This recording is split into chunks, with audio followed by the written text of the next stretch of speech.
what you would call smoothness in my mind, is a bike that's stiff and square. And when you have those two things, the bike just seems very smooth, right? So you push down and there's no flex in the frame and it just feels like you're smoothly pushing down and the bike is being propelled forward.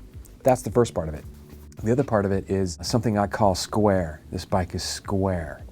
Square is referring to several dimensions that are happening, and they're primarily in the drivetrain area. The bottom bracket, where the spindle of the cranks goes through, could have a misalignment.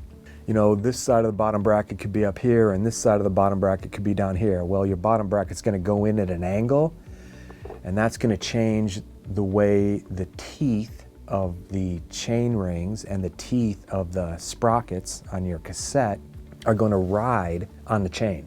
So you could have that kind of misalignment in the bottom bracket. Well, you could have a misalignment in the dropouts because of the stays, the way the stays are coming together. What will tend to happen is you'll have some friction there because not everything's straight. The chain is running into the teeth. There's some interference there and you hear noise and you might feel a little bit more friction and there might be a little stutter if you were to move the crank around with your hand from the chain. And that's because the bike isn't square. Now here's a way to kind of test it.